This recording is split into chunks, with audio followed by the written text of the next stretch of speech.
আমার ভাই চাকরি করতো, তো আমার ভাই 2009-এর যে ঘটনাটা ঘটলো বিডিআরের, ওই থেকে সে এখনো সাজা প্রাপ্ত আছে।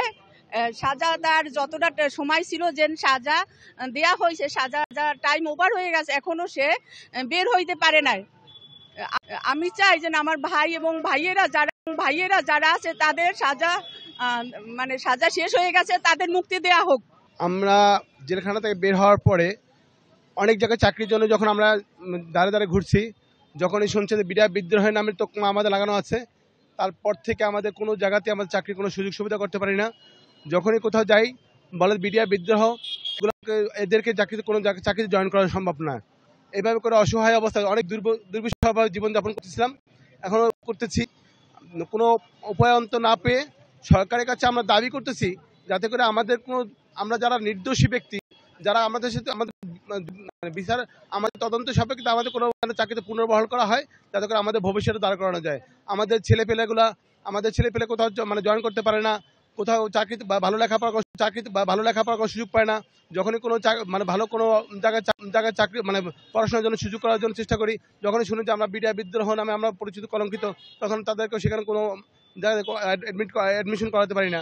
এই অবস্থায় এই বিদ্রোহের তকমাটা আমাদের লাইফ থেকে উঠানোর জন্য আমরা যতটুকু সম্ভব সরকারের কাছে জোর দাবি জানাচ্ছি, যাতে করে আমাদেরকে এই বিদ্রোহ থেকে আমাদের মুক্তি দিয়ে যাতে আমাদের পুনর্বহাল করা হয়। এই জন্য আমরা সরকারের কাছে জোর দাবি জানাচ্ছি।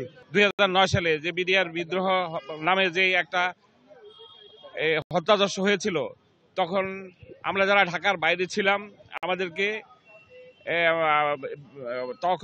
তৎকালীন সরকার অবৈধভাবে একটা প্রজ্ঞাপন জারি করে আমাদেরকে জেল এবং চাকরিচ্যুত করা হয়েছে।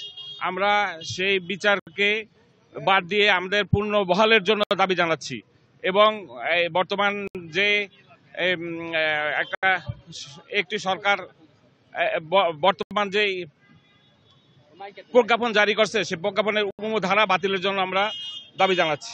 আমি চাকরিচ্যুত হয়েছি, সার্টিফিকেটও বদ ছিল না, খুব কষ্টে মানবতার জীবনযাপন করছি আমি। এমন তো সময় এখন পর্যন্ত আমার লাইফ পরিবর্তন করতে পারিনি, এবং ভবিষ্যৎ উজ্জ্বল করার কোনো রাস্তা আমি দেখতেছি না। এমন তো অবস্থায় যদি মাননীয় ডক্টর ইউনূস সাহেব, অন্তর্বর্তী সরকারের প্রধান, উনি যদি আমাদের দিকে বিবেচনা করে এবং ন্যায় বিচারটা করে, আমরা সব উপকৃত হব। এবং বাংলাদেশের মানুষ ভাববে যে এত বড় একটা নেককার ঘটনা সুষ্ঠু বিচার হয়ে সরকার আমলে, তৎকালীন শেখ হাসিনার আমলে ন্যায় বিচার বাংলাদেশের মানুষ কোনো ক্ষেত্রেই পায় নাই। এটা প্রমাণ করে দেওয়া হোক। 57 জন অফিসারকে যে হত্যা করা হয়েছে, তাদের বিচার করা হোক। তাদের কোনো অপরাধ ছিল না, নিরপরাধভাবে বাংলাদেশের সার্বভৌমত্ব ধ্বংস করার জন্য, সামরিক বাহিনীকে ধ্বংস করার জন্য, পার্শ্ববর্তী রাষ্ট্রকে মদপুষ্ট খুশি করার জন্য এটার সাথে সরাসরি আমি বলবো তৎকালীন প্রধানমন্ত্রী জড়িত ছিল।